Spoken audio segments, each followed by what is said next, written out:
Hey, you guys, it's your girl Jamilah Lawry, and we are back with another 10 minutes of talk. Yes, once again, we have another special guest for you guys. Today, we have Sarah, CEO and founder of Strackhouse Media. I'm super excited because y'all know, media is my thing. So, I'm going to bring Sarah on. She's going to tell you all about her journey. I'm super excited. Make sure you guys to stay tuned. Tap in. We're on all platforms: LinkedIn, Facebook, Instagram, YouTube, wherever you're right now. We are live, and I want to hear your questions. They will come up on the screen as per usual. You have any questions for Sarah, jump in. We welcome all questions, all concerns early. But let's go ahead and bring Sarah on the screen right here, right now. Let's get her sound up. Hi, Sarah. How are you? Hi, thanks so much for having me. I'm excited. I always love that intro video. It's so fun. Thank you. It was I said we needed something fun to kind of get started. And like I said, I'm not the serious podcaster and we need something fun, something that says me. And that was Something with it. personality. That You nailed it. You nailed it. thank you, thank you. Yeah. So, Sarah, I'm going to leave it to you to Okay. introduce you because I'm sure you'll do a better job than I will. So, if you can start by giving us an introduction of who you are and then the company. Yeah, well, who I am as a person, I am a mom, wife, business owner.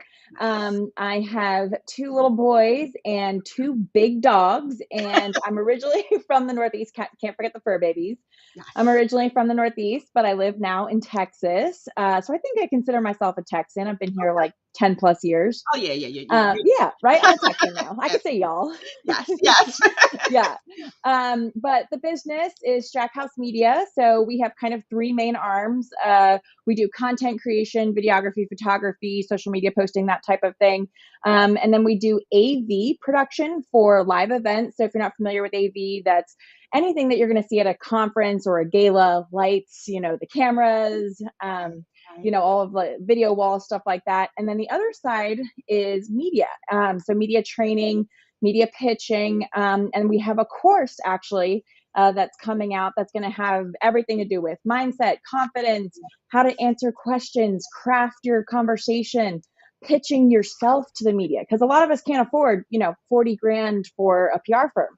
So learning all those things Yes. yourself, how to host, how to do a podcast, what kinds of things you should be prepared for if you're going to be on social media, just stuff like that, that just all encompassing training for people. Because a lot of times if you can learn to do it yourself, then you don't need that $20,000 bill each month.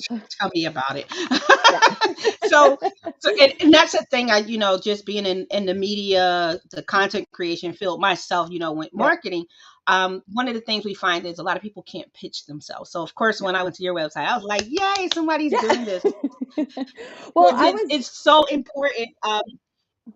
Go ahead. Yes, jump Well, right it, in. it no, Jump right you're in. absolutely right. It's so important. I mean, I was a reporter and anchor and videographer in TV, for 10 plus years. And, there was one point I was the energy reporter and I was getting pitches for health and education. And, it's just, sometimes it's just finding the right reporter, and it's, thank you for your Exactly. wonderful pitch. It sounds good, but it has nothing to do with what I report on. Exactly. So, And that's one of the things. I'm glad you brought that up. I think that's one of the things a lot of times we have a pitch, but pitching to the right audience. So mhm. I'm going to ask you to talk a little bit about that because I Yeah. think that's one of the things I stress to people. So if you could talk a little bit about why it's important and how to even find who your audience is. Yeah, absolutely. I mean, it's so important to pitch to your audience. Doing the research, finding out the right reporter, the right podcast. If you're trying to do public speaking, if you're not a doctor, you're not gonna pitch yourself for an event that's just speaking to audiences with doctors in it. It's finding the Ex- right event that's for you, finding the right podcast, the right media outlet, radio, writing, whatever it is. So make sure to do your homework, do your research, use AI. There's so many tools out there to Yes. find what your Yes. audience is and where you can find your audience. So stuff like that, just making sure that you're putting yourself in the best position to tell your story. Exactly. Exactly. And I think that's important. And we go on when we're dealing with a lot of small businesses. So right now, I'm in the practice Hmm. of helping small business owners. There. Uh-oh, looks like we had a quick interruption. You guys, I'm going to let Sarah come back. There you are. Okay, you disappeared for a second there. All Oh, right, I'm but you're back. back. So one of the things I wanted to also technology, you guys, technology is wonderful. Yeah. So I wanted to kind of touch on having business owners, have a podcast or find other alternatives to Mhm. actually market themselves. So of course you're like my mirror, so I get to really, I don't need this paper right here to talk to you. So this is awesome. Um, you just say exactly what I tell them. But I love being that's able to one of help. the things. Yes, yes, yes, right. So if you can talk a little bit about on how important it is when it comes down to finding out the avenue for marketing. I know you can relate to this because some people say, Yeah. hey, I want marketing, I want this. So can you talk a little bit about how important it is to identify how marketing would best suit your type of business, not yours, but the type of Yeah. business a customer comes to us for?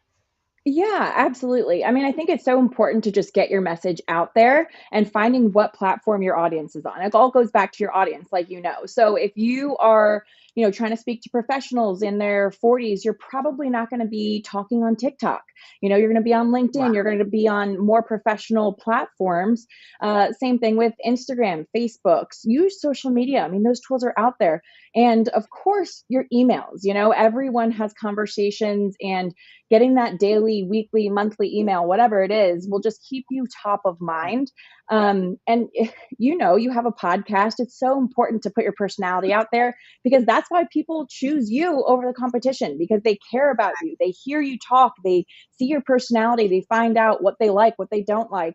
So making Right. sure that your brand and your conversation and personality is top of mind is huge in marketing. Exactly. And as I read your when you came through with your application, I read everything myself. Mhm. Don't Oh, worry. very nice. I love So one of the things it. I realized you talked about was scaling and duplicating yourself Mhm. and how big of a challenge it was.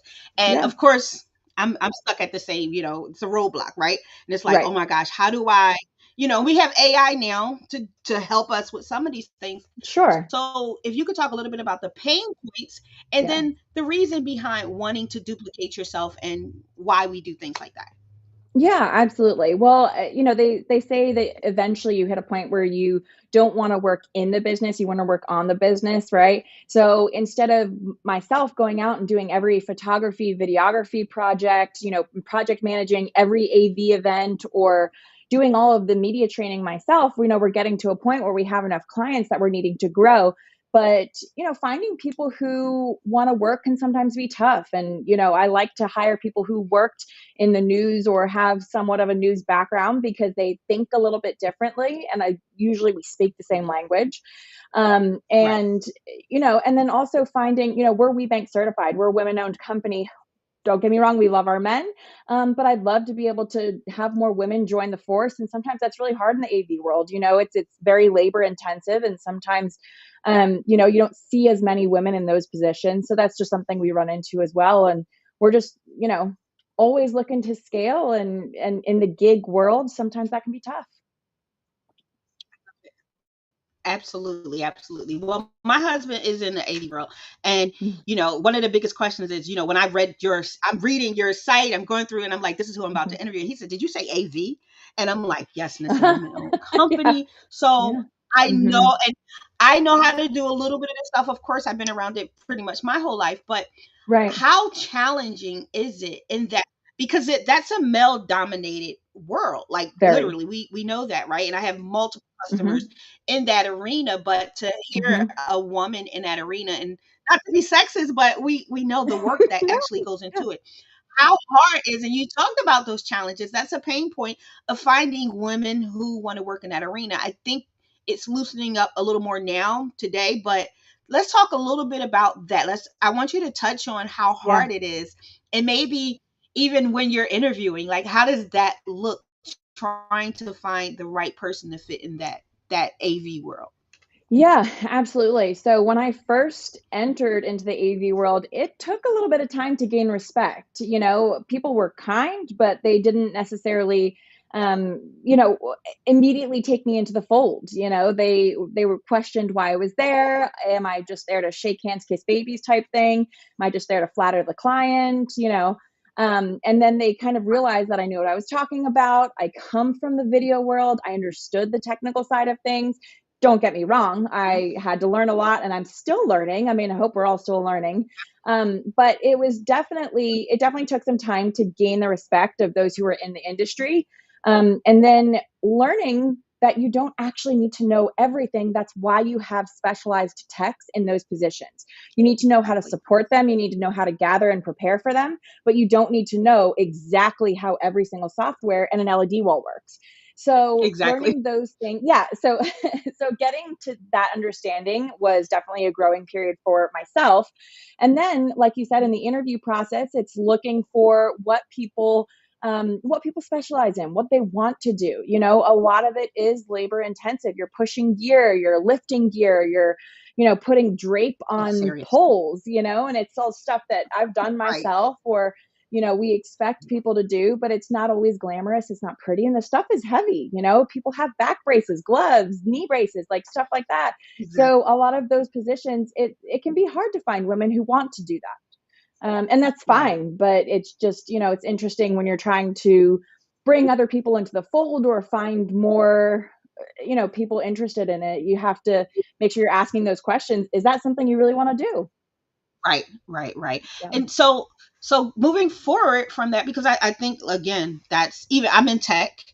Hmm. And they're like, what do you know about technology, or what do you actually know about this particular field or networks? I mean, I'm going to say for me the biggest challenge was running a network. Girls don't know how to run networks, and Mm, I'm your boss, so interesting. Yeah. I know how to do something, right? So Right, that's right. that's one of the things that so I definitely understand how challenging that could be. So with Yeah. with me personally, I kind of fell in a slump for a while, right? Yes. Let's talk, and I'm sure we all go through that, but what is that one thing that keeps Sarah Strackhouse motivated? Because I know sometimes nothing, right? So, can you Yeah. share with the audience one thing that keeps you motivated to continue to do this realistically when it comes down to the business itself? Yeah. Honestly, for me, it comes down to my family. I mean, I love what I do. I love storytelling and I love helping people get their message out. But at the end of the day, I'm doing it for my family. I'm doing it because in television, when you're getting called out at 3 in the morning for a 5 a.m. live shot, or you're on your way home at 7 p.m. and then a drug bust happens and you have to go back out to the field until 11 p.m., those Right, types of right, things were not conducive for me personally. Some people, can have a family and do it wonderfully, but those types of things, that lifestyle was not conducive for me when I wanted to raise my kids and how I wanted to be present for them. So that owning my own business and building something is really what keeps me able to spend that time with my kids, my husband, my community, and being able to be home for them. So that's really what keeps me motivated to continue to push the business forward. awesome, awesome, awesome. Now, speaking of such, I'm going to stay there for a second because I Okay. want to, like I said, I told you I want to really have audience. A lot of my audience are business owners, but Hmm. there are a lot of startups and they don't Sure. really understand that juggle. And I know you and we've been in the industry for quite some time. What was the Hmm. transition to say, I have time, we're the biggest watch I can find, because time is valuable, right? And how was that transition for you to say, okay, because when you started, I'm sure you were 100% in, you didn't have a whole bunch of time.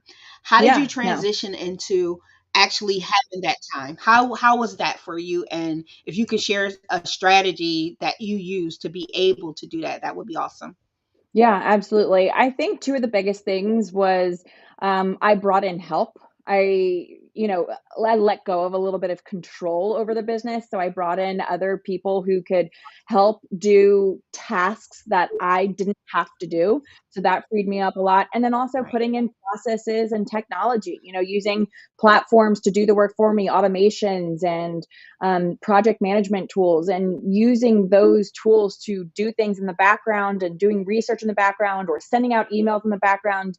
That meant that I didn't have to follow every step every 10 minutes or, put reminders in my phone, which I was doing at first, reminders in my phone for every hour to do this, once this loaded. And that just they might be small tasks, but they add up. So once I started to put those things into motion, that was when I was finally able to give myself some free time and focus on the things I needed to that only I could do in my business. Right, right, right. And that's awesome. And one of the things I stress, and it's like we are like one person here. This is awesome. So Mhm. Yeah. one of the things I stress to a lot of my clients is, the biggest fear right now when you're a new business, hiring people, how am I Mhm. going to afford that?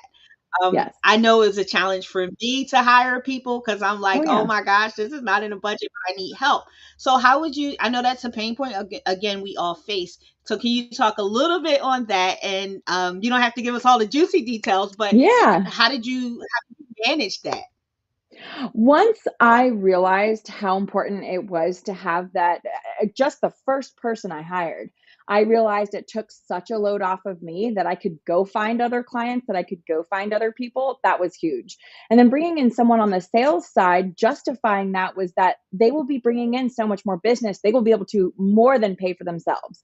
So having Yes. some people in key places is so important. And the first person I actually brought in ended up being head of my design team, has become come into the operations side of things, and has taken so many things and multiple clients off my plate. So that's happening in the background that I don't need to focus, and I can focus more on big ticket items or other sales aspects or other things like that.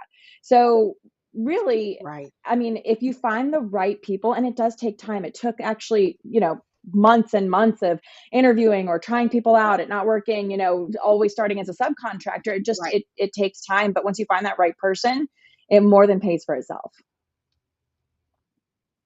Excellent, excellent. That is so, so true. I'm glad someone else is here to say it Yeah. because it's my advice, and they're like, "You don't know what you're talking about." I'm like, "No, trust me, you're going to be fine."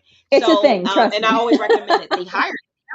Right, it's major, Mhm. right? So Yes. going forward, I'm not going to hold you too long. I know you're very busy. Yeah. So just No. to close, you're transitioning, you're grown. Where do you Mhm. see Strackhouse Media in the next 3 years? I don't do 5 years, I do three because this could happen next year.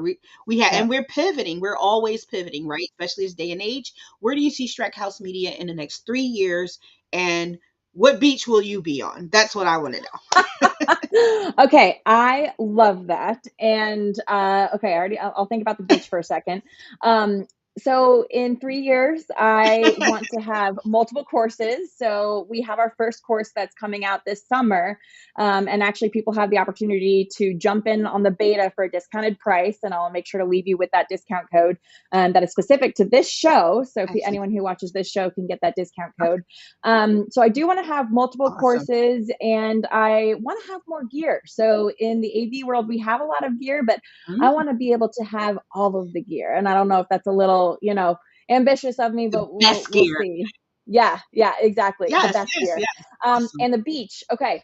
This is might not be a popular opinion, but I grew up going to the Jersey Shore and I actually love it. So I will be back up at the Jersey Shore with all of our family who lives in the area, and that's where I'll be vacationing. So, Excellent, excellent, excellent. Well, look forward to your vacation because yeah. I know it's coming. I see that you're making big moves. You're going to get all the best gear. So we know who to call for all AV. Definitely send me over everything that you have. I'll list it with the video publishing as well. Thank you. And thank you, thank you, thank you. If you can share just one more thing for me, just where can people find you? I do have your website below. Are you on social Mhm. media? If you could just drop that information and they can go from there. Yeah, everything is Strackhouse Media. StrackhouseMedia.com. For the course, it's strackhousemedia.com/media course. Try to keep things really easy. Strackhouse Media on social media, and send us a DM. We'd be happy to connect and chat. Awesome. Thank you so much, Sarah. I appreciate you taking the time to meet with me on 10 Minutes to Talk today. Of course, we'll talk on the other Thank you. end. So I'm going to end the blast here. And I'm going to ask you to stay with me for one more moment while I close out and we can chat on the back end. Okay. All right. Thank you so much for joining, Thanks for again. for having me join, and your show. Thank you so much. Thank you so much. All right. So I'm going to go ahead and get you off the screen here. All right, you guys. So that ends another episode of 10 Minutes of Talk with Strackhouse Media. This will be listed on the Facebook page, on the YouTube, everywhere. All information to reach Strackhouse Media directly will be in the YouTube page, pretty much everything else. We also will be listing the show in other places like TikTok and things like that. So all information will be listed. Thanks again for tuning in. We love you guys, and we will see you next week, same time, same place. More information, more jewels. We drop them. You can also check me out at mybizconsulting.net. I always leave myself out because, like, why would I promote myself on my show? Here we are, mybizconsulting.net for you guys. If you're interested in joining the podcast, you can visit the website as well and sign up for the podcast. I appreciate you for listening, tuning in, checking us out. We love you guys. Have a great rest of your day.